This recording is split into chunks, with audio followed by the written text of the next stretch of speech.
Y es que creer en alguna idea también se ha convertido en una forma destructiva. O sea, vemos cómo hay creencias que han logrado crear desastres horribles a través de la historia. Mencionemos, por ejemplo, el caso de las sectas, por ejemplo. Ideologías que se empiezan a desarrollar a través de una idea y esa idea empieza a alimentarse. Obviamente, no está basado en la verdad. Sí recibí la experiencia maravillosa, pero más allá de esa experiencia, yo no puedo seguir basando mi fe en esa experiencia. Por eso es importante, por eso es imperativo fundamentar nuestra fe en ese gran evento. Saludos, bienvenido y bienvenida una vez más a este tu podcast Entre Líneas. Sí, 1, 2, 3 semanitas, es verdad, he estado un poco ocupado, pero ya estamos aquí de regreso. Y ya saben, aquí viendo el contexto, el trasfondo y el tono de los relatos bíblicos. Te invito a repensar a Dios desde tu experiencia y así juntos conocerle más. Si te interesa este contenido, suscríbete, dale a la campanita y déjanos un comentario. Y síguenos en las redes sociales como Entre Líneas Talks. Y en esta ocasión quiero compartir sobre una exigencia que tienen cualquier religión. No tan solo las religiones, cualquier ideología, filosofía, cualquier organización. Y es una exigencia, es una obligación, le podríamos llamar de manera fina un imperativo. Y esa exigencia es creer.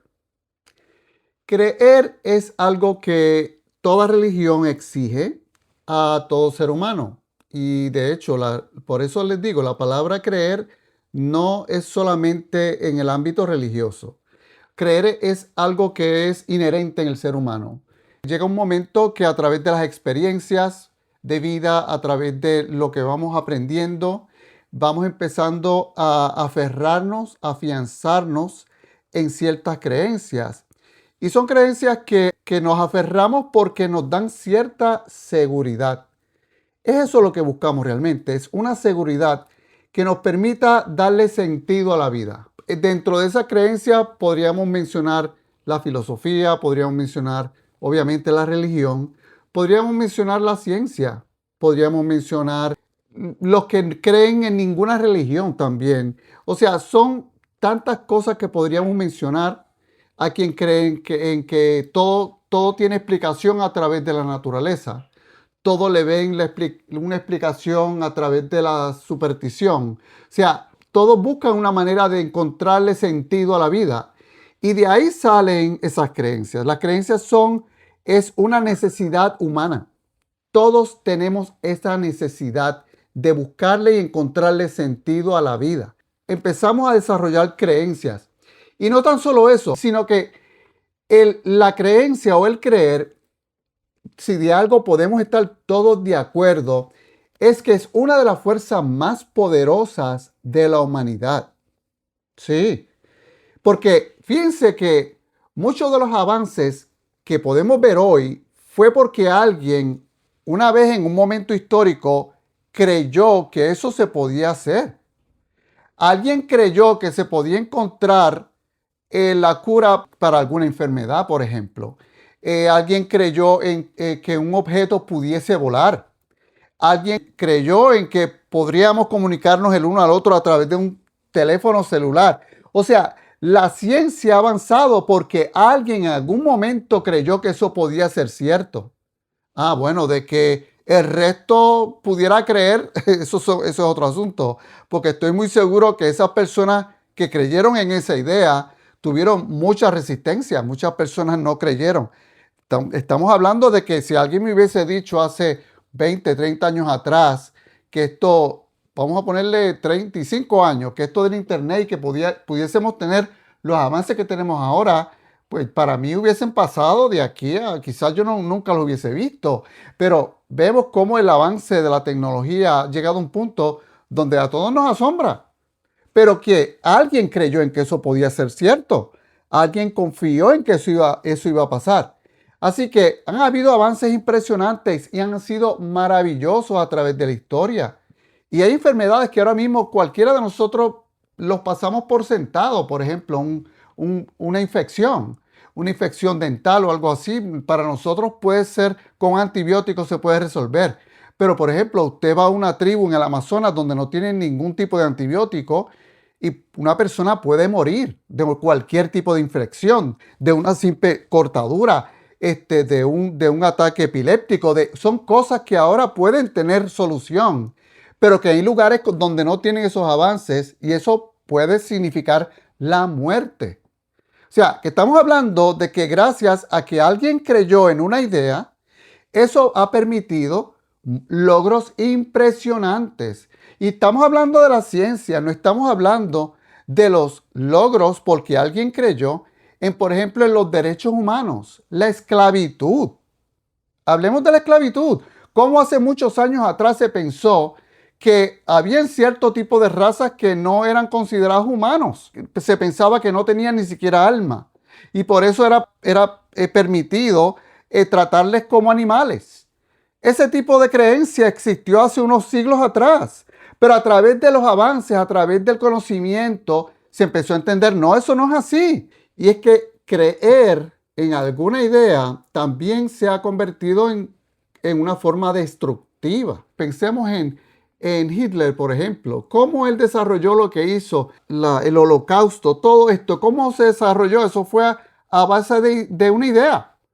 En un momento histórico donde Alemania, después de la Primera Guerra Mundial, estaba en un momento de una miseria terrible, llega este hombre con unas ideas donde les empezó con unas proclamas y a decirle, a llenarle los oídos a los alemanes de que ellos eran una raza superior, de que ellos no tenían por qué andar en miseria, de que ellos podían desarrollarse como una raza superior a cualquier otra. Y empezó con unas ideas y desarrollaron unas ideas que la gente empezó a escuchar y empezó a creer esas ideas, al punto que empezó a desarrollar una ideología y una idea que convirtió lo que convirtió y conocemos hoy. Empezó a hacer creer a un sinnúmero de personas que eso era cierto y que era verdadero, y por lo tanto cualquier persona que no fuese de su raza era considerada y era digna de muerte. O sea, vemos cómo hay creencias que han logrado crear desastres horribles a través de la historia. Mencionemos, por ejemplo, el caso de las sectas, por ejemplo. Hay un sinnúmero de creencias que se han desarrollado, que han sido sumamente destructivas, que han costado vidas. Han costado también, han destruido emocionalmente a un sinnúmero de personas. Casos donde emocionalmente se han afectado personas que han tenido que pasar por años de poderse recuperar de esos trastornos. ¿Por qué? Por unas ideologías que han creído que de pronto se han enfocado en ellas y esos han sido problemas terribles a través de la historia. Ahora, ¿cómo es que se desarrolla esto? ¿Cómo es posible que el hombre haya logrado desarrollar estas ideologías tan destructivas? Bueno, realmente una de las cosas, uno de los patrones que se repiten cuando se desarrollan estas creencias destructivas, lo que a veces conocemos como sectas también, es esto que le llaman cámaras de eco o echo chambers. Una vez desarrollo una ideología o una creencia, pues tenemos la tendencia de buscar personas que piensen como nosotros. Y entonces empezamos a alimentar ese comezón de oír con personas que piensen como yo. Y que empiecen, quizá surgió por una amargura, una experiencia mala que tuve con alguna u otra situación. Probablemente de un momento de una tristeza profunda, de una experiencia traumática. Y de ahí de pronto empieza a haber una reacción. Y de esa reacción empezamos a unirnos todos los que tenemos una experiencia en común. Y de ahí empezamos a desarrollar todos una idea. Y esa idea puede inclusive ser tomada de la misma escritura. De pronto veo unos versículos, una historia o algo que ese versículo lo puedo utilizar para fundamentar mi creencia. y de pronto coge un versículo fuera de contexto, pero que de pronto el versículo fundamenta mi idea y lo compartimos el uno al otro y de esa forma se empieza a crear esta cámara de eco donde empezamos a escuchar todos, uno y otro, lo que pensamos que es verdadero. Y ahora, obviamente, vamos a empezar a escuchar cosas que van en contra de esa creencia o ideología que empezamos a desarrollar. Y a medida que vamos a escuchar cosas en contra, a esas vamos a empezar a rechazarlas. Y vamos entonces a empezar a usar estrategias para no dejar escuchar o entrar cualquier otro tipo de voces que empiecen a ir en contra de esa ideología. Y así empieza a desarrollarse. Llega un momento en que se institucionaliza. Llega un momento en que empezamos a desarrollarla de manera económica, al punto que se puede desarrollar de manera impresionante. Se pueden convertir en empresas, se pueden convertir en templos, en cosas vibrantes económicamente, porque fueron todos desarrollados a través de toda una creencia fundamentada a través de un echo chamber, donde todo lo que escuchamos, todo lo que permitimos escuchar, está fortaleciendo y alimentando esa ideología. Así es como todo ocurre. Así es como todo esto empieza. Ideologías que se empiezan a desarrollar a través de una idea y esa idea empieza a alimentarse, alimentarse, alimentarse. Obviamente, no está basado en la verdad. Está basado en ideas que fundamentan, que fortalecen y que lo que hacen es buscar terreno fértil donde pueda germinar y esa idea empieza a desarrollarse al punto que se convierten en ideologías. Y eso lo podemos ver en un sinnúmero de situaciones. Lo podemos ver en ideologías, lo podemos ver en religiones, lo podemos ver en sectas, lo podemos ver en diferentes ramas de la teología, lo podemos ver en diferentes organizaciones, lo podemos ver en tantas y tantas cosas. En la política. Vamos a empezar a hablarle a mis seguidores lo que sé que a ellos les agrada. Y vamos a utilizar una narrativa que ellos estén a favor. Y todo lo que esté en contra, eso va a ser completamente rechazado. Al punto que no hay lógica ni siquiera en el mensaje. Se pierde la coherencia por completo, se pierde la lógica. ¿Por qué? Porque toda la lucha y toda la fuerza y toda la energía va a favor de tratar lo más posible de mantener la ideología. Y así es como se forman todo este tipo de ideas. Y créanme, de la misma forma, cuando vemos el caso de Jesús y cómo Jesús empieza con su ministerio en la tierra, él se encuentra en un momento donde hay un imperio romano, donde hay una serie de sectas religiosas que cada una tienen sus propios énfasis. Jesús se cuidó mucho de no acercarse mucho a ninguna de ellas. Jesús vino con un mensaje que se separaba de todas ellas. Y cada uno de ellos, los fariseos, los saduceos, todos ellos empezaban a irse en contra de él. Y buscaban maneras de hacerlo caer, de hacerlo tropezar. Lo confrontaban continuamente. Y ahí es donde vemos cómo Jesús, cuando llega a la tierra en su ministerio, era impresionante andar con él. Porque piense usted, andar con un hombre que hacía milagros, ¿a quién no le gustaría? Verlo hacer milagros, verlo caminar sobre el agua, verlo multiplicar panes y peces, verlo sanar a un leproso, verlo sanar a un ciego, verlo haciendo milagros. Yo al lado de un hombre así, ¿a quién le hubiese gustado? O sea, es impresionante haber andado junto a Jesús en esos 3 años que estuvo en su ministerio. Pero cada vez que Jesús abría su boca, ahí sí que sí. Yo hubiese sido uno de los discípulos, yo lo que iba a buscar el botón de trágame tierra. Porque cuando Jesús hablaba, cuando él abría su boca, llegaban momentos donde ellos se miraban unos a otros y decían, pero, ¿cómo él se atreve a hablar así? Fíjense que Jesús tenía un mensaje y una narrativa que era centrada en él. Cualquiera que lo escuchaba decía, pero es que él suena muy egocéntrico. Es que él suena muy orgulloso. ¿Cómo que él se atreve a decir, por ejemplo, él no decía, Dios es el camino, la verdad y la vida? Él decía, yo soy el camino, la verdad y la vida. En ocasiones los discípulos decían, muéstranos a Dios. Y Jesús le decían, si ustedes quieren ver al Padre, ustedes me tienen que ver a mí. Le está queriendo decir, ustedes andan conmigo, ustedes quieren ver a Dios, véanme a mí. En otra ocasión está frente a la sinagoga junto a sus discípulos, pero también tiene una serie de seguidores. Y delante de ellos se atreve a decir, el que quiera pertenecer a mí, tiene que tomar mi sangre y comer mi carne. Yo me imagino que los discípulos se miraron unos a otros y dirían, pero, ¿de qué está hablando? ¿De cuándo acá? Nosotros ni siquiera podemos comer animales que no sean de pezuña hendida, como judíos. O sea, nosotros solamente podemos comer un tipo de carne. Ahora él quiere que seamos, ¿qué? Carnívoros. O sea, pero ¿qué habla este hombre? Dice la palabra que se fueron.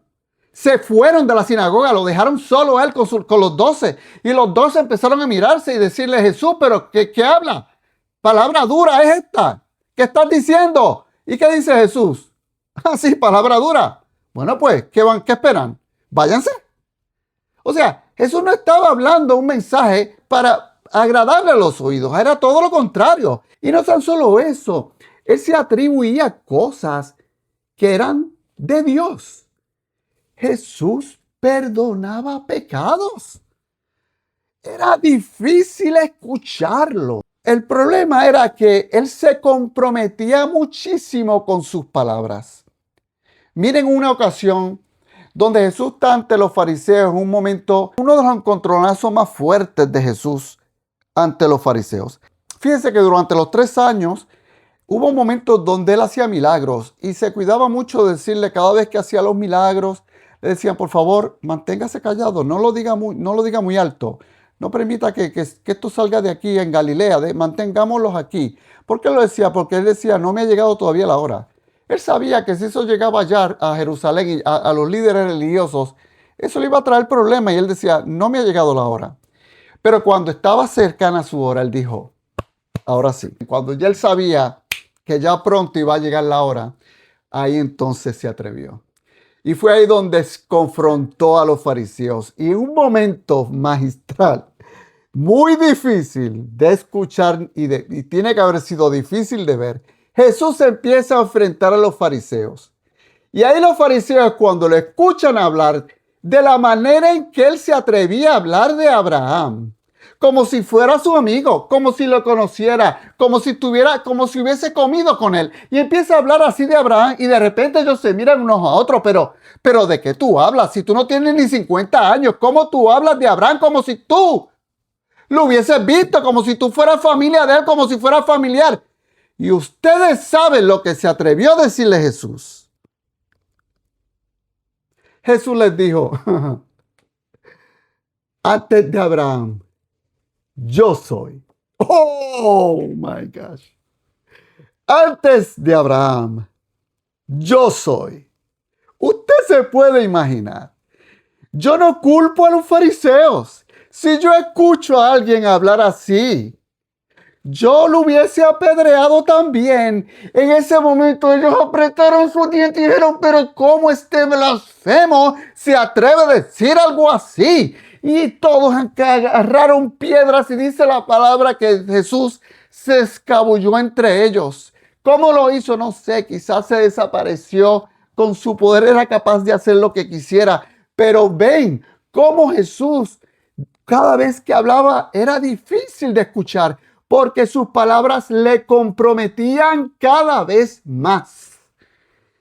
Por eso, cuando llegó el momento en que fue acusado y no dijo una palabra, ahí entonces los discípulos pensarían, Pero ¿y ahora qué? Fíjense que Jesús fue claro con ellos. Cuando les habló que iba a morir, que iba a regresar a Jerusalén con ellos y que iba a morir y que iba a resucitar, Él fue claramente y obvio con ellos. Eso no se lo dijo en parábolas, eso se lo dijo de manera clara y evidente. Les dijo, vuelvo a Jerusalén, vamos, y allá me van a sacrificar, pero yo resucitaré. Pero una cosa es escucharlo, se lo dijo varias veces, y otra cosa es verlo. Pónganse en el lugar de los discípulos. Si yo hubiese estado allí, lo hubiese visto cómo lo matan y cómo lo humillan. Cómo lo humillan y cómo se deja humillar. De hecho, dice la palabra que cuando lo fueron a arrestar, y él dice, y preguntaron, ¿quién entre ustedes es Jesús? Y él dice, yo soy. Ellos se cayeron para atrás del poder de Jesús. O sea que estamos hablando, y cuando viene Pedro y quiere defenderlo, le tumba la oreja a aquel soldado. Jesús viene y le pone la oreja y le dice, ¿qué tú haces con esa espada? Si yo quisiera ahora mismo enviar un ángel, una legión de ángeles y los destruyera, pero yo no vine a eso. Si estamos hablando de que la manera en que ellos ven cómo Jesús se dejó matar y de la manera tan humillante, eso fue tan doloroso. Pero no solo eso. Una vez Jesús está en la cruz, dice la palabra que los discípulos se escondieron. Y hay quien dice, wow, qué cobardes. 3 años andando con un hombre que los amó hasta el final. Un hombre que les sirvió, que les amó, que lavó sus pies. Un hombre con una humildad que los trató de la manera que los trató. Y ahora vienen ellos como cobardes, se esconden después de haberle amado tanto. Pero vuelvo y les digo, las palabras de Jesús lo comprometieron.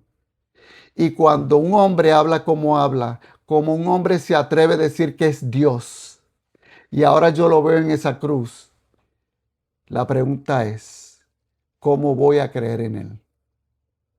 ¿Tú creerías?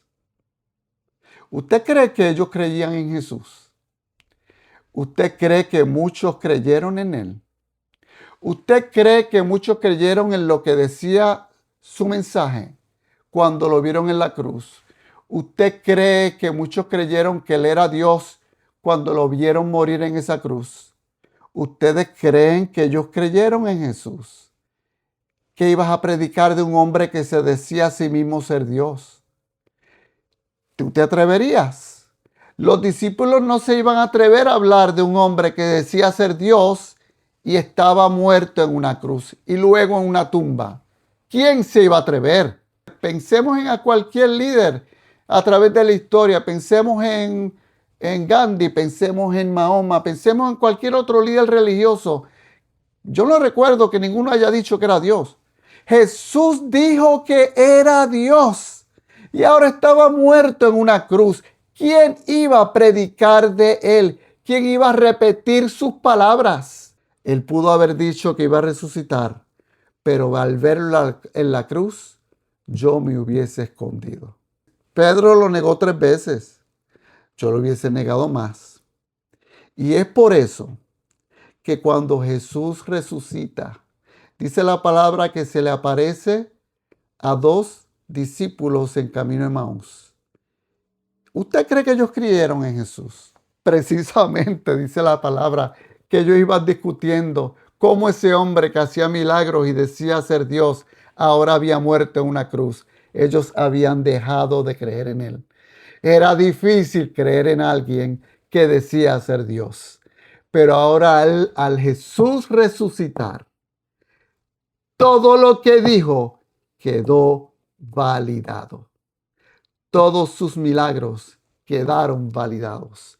Todo lo que proclamó por su boca quedó validado como verdadero. Porque de lo contrario, todo lo que dijo hubiese quedado en descrédito. Miren lo que ocurrió después de la resurrección. Dice la palabra en Hechos 1:3. Después de padecer la muerte, se presentó dándole muchas pruebas convincentes de que estaba vivo.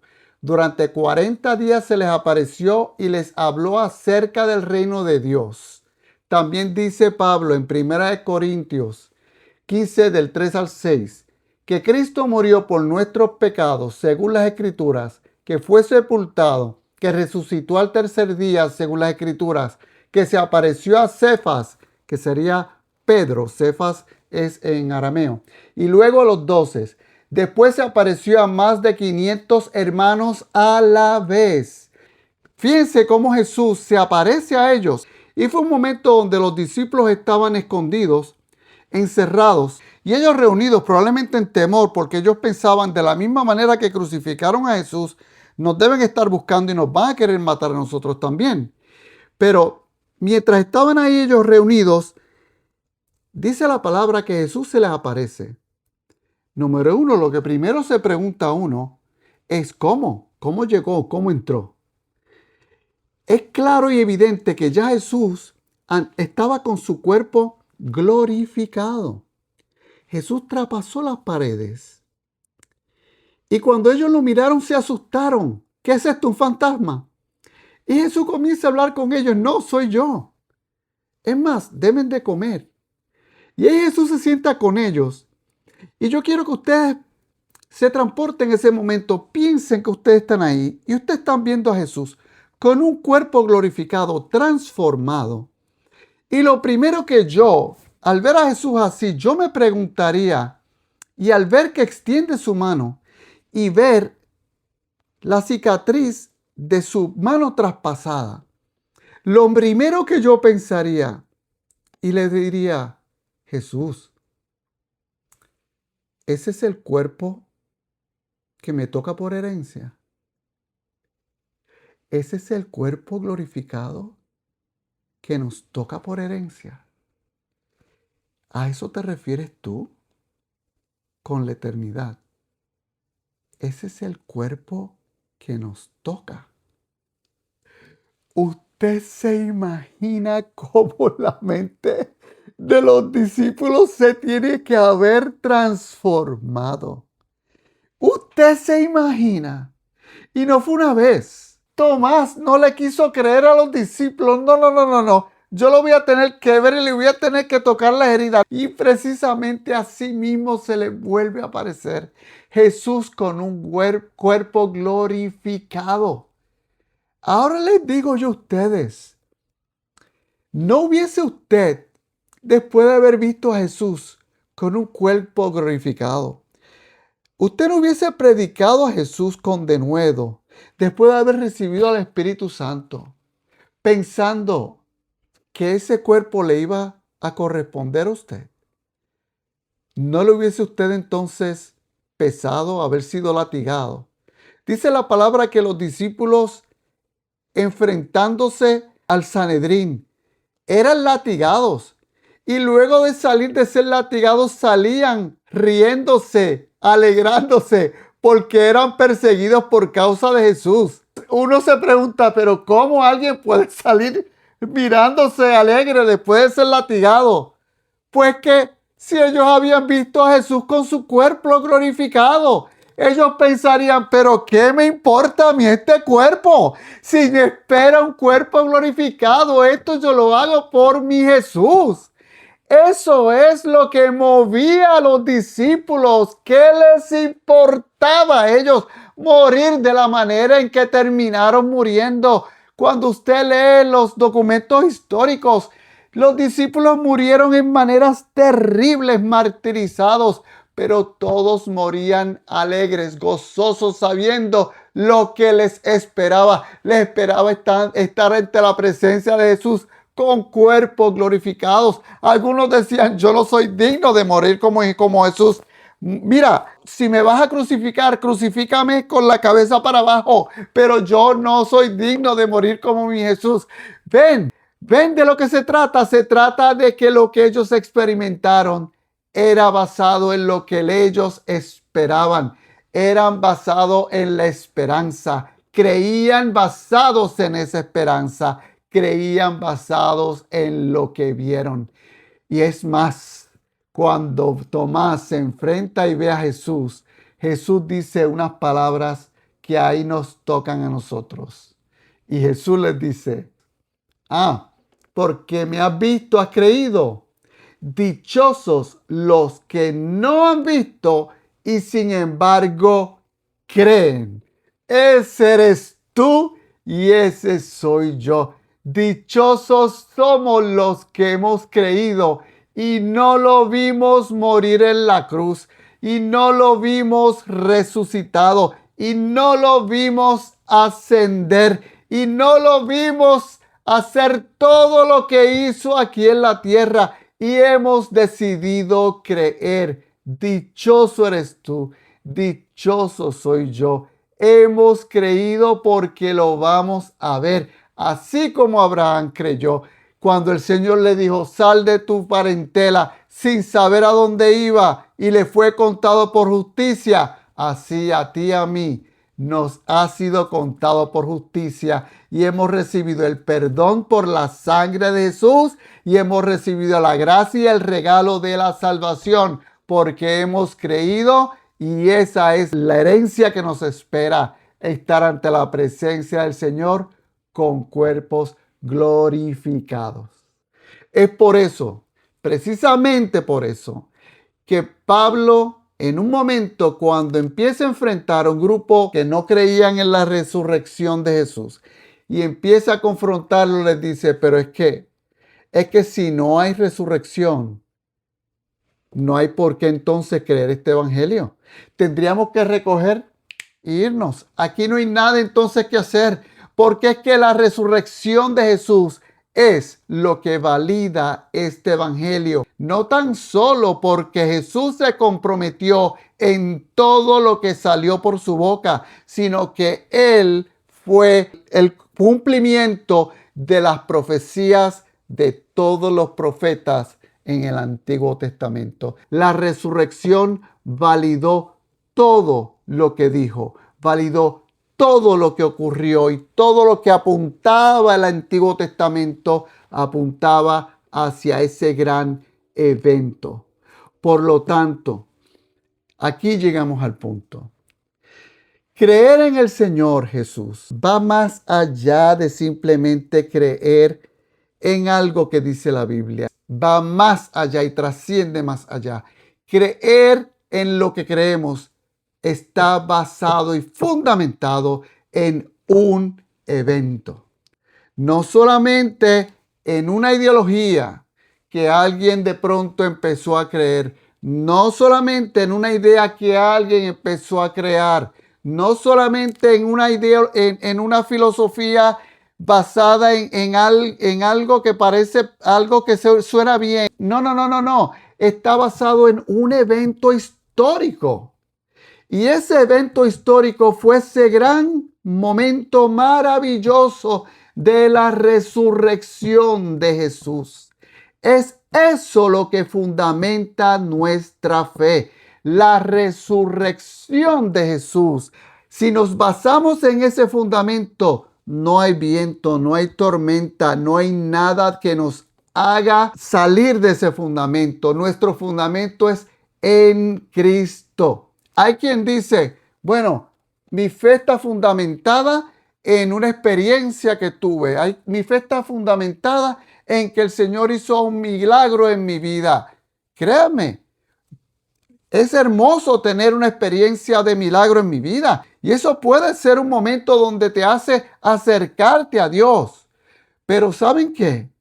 Necesitamos un fundamento basado en lo que dice la Escritura. Y lo que dice la Escritura es que nuestra fe está basada en el evento de la resurrección de Jesús. ¿Saben por qué? Porque Jesús hizo milagros. Dice la palabra que en una ocasión iba pasando por Samaria, hizo milagro a 10 leprosos. 10 leprosos fueron sanados. ¿Y saben qué ocurrió? Cualquiera diría que los 10 creyeron en Jesús. No fue así. Jesús les dice, vayan de camino al templo, porque allá serán limpiados. Y de camino fueron los 10 sanados. ¿Y saben qué? Uno solo vino a agradecerle a Jesús. Uno. solo fundamentó su fe en Jesús. Uno solo creyó en Jesús. 9 recibieron milagros. Y el milagro no fue suficiente para fundamentarse en Jesús. Créanme, nuestra fe debe estar fundamentada en la roca que es Cristo Jesús. Más allá de cualquier experiencia. En mi caso personal, yo no puedo negar el momento en que recibí a Jesús como mi Salvador, porque fue un momento donde Dios realmente pude sentir que mi corazón se transformó. Puedo testificar cómo en mi vida hubo una transformación, donde yo recuerdo ese momento. Yo empecé a mirar a las personas y empecé a amarlas, personas que no conocía. Fue una experiencia maravillosa la que sentí y de ese momento en adelante empecé a sentir una paz que no te puedo describir, sobrenatural. Sí recibí la experiencia maravillosa, pero más allá de esa experiencia, yo no puedo seguir basando mi fe en esa experiencia. ¿Por qué? Porque va a venir la duda. Y créanme, vino la duda. Y la duda va a empezar a querer alimentarse. El enemigo va a querer alimentar esa duda. Y esa duda me puede hacer caer. Y me puede hacer tropezar. Y me puede hacer querer apartarme del Señor. Por eso es importante, por eso es imperativo fundamentar nuestra fe en ese gran evento, en el evento de la muerte, pero no solo eso, sino de la resurrección de Jesús. Así que, más allá de creer, y creer, créanme, dice la palabra, creen los demonios y tiemblan. Más allá de creer, tenemos que conocer. Y el conocimiento está basado en un momento, en un evento. Conocemos y reconocemos y estamos convencidos que ese evento ocurrió. Ocurrió el gran evento de la resurrección de Jesús. Y eso va más allá de tan solo creer. Convencidos de la resurrección de Jesús. Ese es nuestro gran fundamento de nuestra fe. Cristo es el fundamento de mi fe. Cristo es el fundamento de tu fe. Ese debe ser el fundamento de todos, para que así juntos nos acerquemos al Señor confiadamente. Y así podamos ir ante el Señor entendiendo que el Señor nos escucha, que el Señor está presto, con su oído presto a nosotros para escucharnos en medio de nuestras necesidades. Y de esa manera, cuando vamos a la Escritura, que fue escrita para eso, la Escritura es la palabra profética más segura. Es donde encontramos seguridad, es donde encontramos fundamento. Pero no es simplemente para escoger simplemente textos así que vayan fundamentando una creencia que de pronto fundamente mi línea teológica. No. Es para empezar a entender y conocer las profundidades, la anchura, la grandeza de nuestro Señor Jesús. Y que el Señor Jesús se nos sea revelado a través de las Escrituras. Espero que este episodio haya sido de gran bendición para tu vida. Recuerda, déjanos un comentario. Vuelvo y les digo, aquí yo no soy un experto. Aquí lo que hacemos es compartir unos con otros, aprender unos de otros. ¿Qué es lo que me mueve? Miren, un amor por las Escrituras, un amor por aprender más del Señor. Y eso es lo que me mueve a hacer este podcast, que juntos podamos aprender. Déjanos un comentario, aprendamos más. Y mira, si esto ha sido de gran bendición para ti, probablemente hay alguien que también necesita escuchar esto. Envíaselo y créanme, va a ser de bendición para esa vida también. Espéranos en el próximo episodio porque el Señor seguirá bendiciendo tu vida en gran manera. Nos vemos en la próxima.